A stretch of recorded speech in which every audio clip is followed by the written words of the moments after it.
Let's go back to the beginning. Let's go back to the first time that you were aware that an allegation had been made against you. Just talk me through that, Mohammed.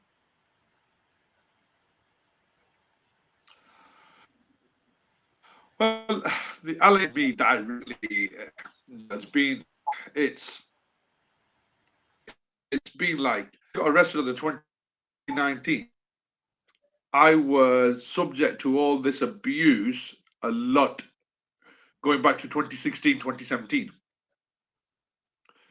So I was in the midst of the local area. I was classed as an enabler, a paedophile sympathizer, a paedophile protector, a kingpin, organizer of sex parties. But that was just on a local level, on a few different businesses, a few different people. Let it go. You just thought it's local idiots, and carry on with your life. And you carry on till 2019, 7/7. That's when my life turned. What? That's Why when were I you got getting it? arrested and I got basically accused. Why were you Well, getting the grief in see, 2016, 17? What? Why was that? Just a community that was being ignorant? there's two. When I look at this, and I speak to this about even today, I'm still speaking to the police about the issues from then today. And I talk about it. Firstly, it was a change in my business from restaurants, Right. takeaways. I came into the ice cream van world. So from soon as I bought my ice cream van, I became a target. I have never had any trouble with borough police. Prior to that, I've been here 12 years now. In 2016 to 2017, over 18 stops I had, and I was always on the ice cream vans for drug searches. So we started off Right. as a drug dealer. Obviously, there was plenty of police searches, police requests done. There was nothing. Then it became a paedophile. He's got an ice cream van because this is how he gets young girls. And this was the public thinking this, or did you think this was an attitude perception within the police? I There's certain officers within the police that actually thought, yes, it was like a nutter. She came gunning for us. She took me out off all the platforms, all the online platforms I was doing. She even came to my business because my partner used to have a Christmas shop, and we used to hold annual Santa's Grotto. They closed that Right. down. When we were told we're not allowed to do that, we were told we weren't. Well, they got me off the platform on online delivery. I fought that. I got back with that, but that was taking place. Me and my partner made the decision of not to do the grotto. We still got the Christmas shop, but we just thought we're not going to do the grotto this year because it caused us too much problem. But it was partially local police and the local idiots, I'd say. And there were a couple of families that were gunning for men, which there's plenty of stuff on social media. You can see I put it out there. They came to your house. They punched my nephew that passed away last year. They caused absolute havoc for me. They've driven from me once I drove out of farm foods. Basically, just followed me, shouting out unlicensed driver, cameraman, called me all sorts of slurs all the way to the bottom of my street. So now imagine being followed for a mile, half a mile, three-quarters of a mile from farm food showers. Somebody filming you and just shouting slurs at you. I, and the police didn't do anything. This So time this and is time again, I can see failures. this is really interesting because Nazir Afzal is a very good friend of mine, and I'm sure you know of Nazir. And I've talked to Nazir a lot about the status of police and how that they, Yeah, the racist element and the stopping of people, and of course it's been very widely circulated in the press around that, and it's absolutely true. There are certain elements of the community who get picked on, and you are you're tantamount to that. Your testimony is absolutely that. So you're going through a barrage of you're targeting for many years before this then lands on your doorstep. yeah, yeah. And this is the frustration with local police. Barrow Police Station was aware of everything. They had Jordan Trentgrove in custody, and that was Yeah. taken through Barrow Police Station. This is where I say Barrow Police had to keep the doorstep clean by not accepting my custody. When I got arrested, they refused my custody, even though it was a local police station. They wouldn't have me there. They had me sent to Kendal.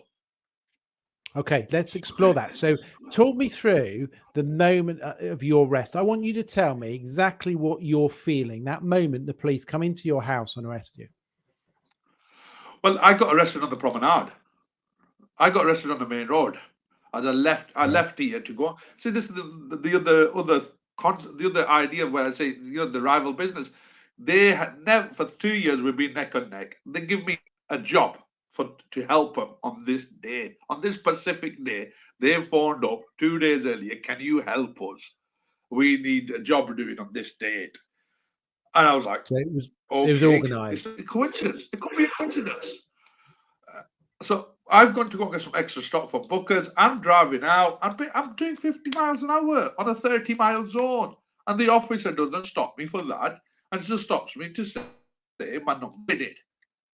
And I didn't get prosecuted for overspeeding. And they didn't, and it was just the whole ordeal.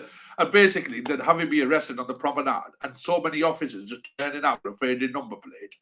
And when they arrested me, and him knowing my name, already, Mo Mohammed, is it Mo Mohammed? The way his head was going at the door like this, and Mo Mohammed. I went, yeah, Mohammed Ramzan, took my license out, give it him. He turned the car off as I got out of the car. And just as soon as they cuffed me, it was, we're arresting you.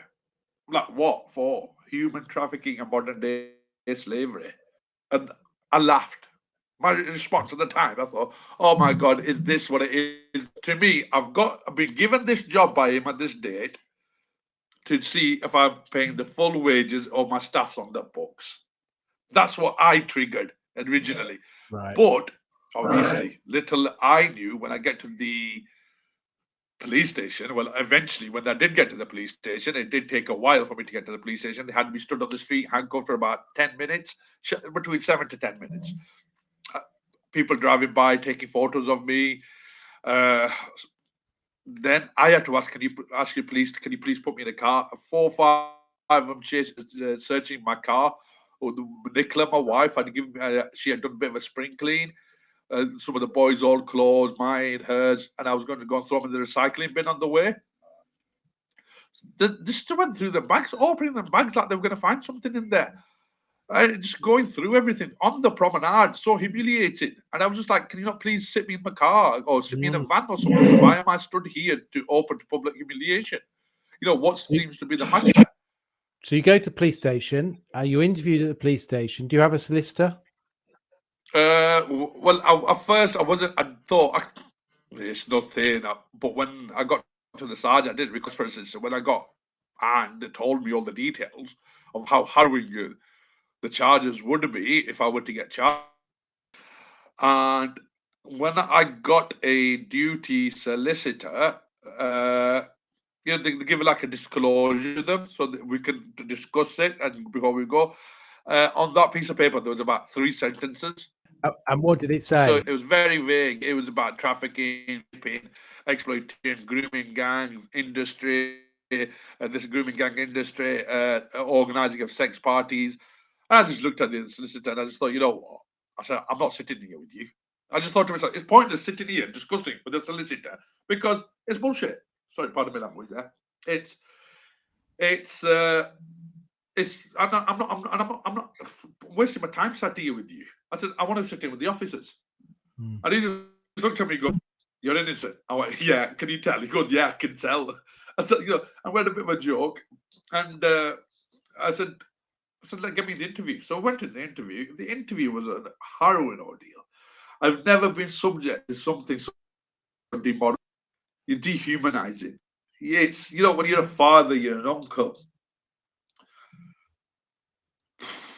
It's upsetting. It still upsets me to the day that I have had to sit there and listen to that, and then to be able to actually make them allegations or the line of questioning. So it still upsets me. It still upsets me to today.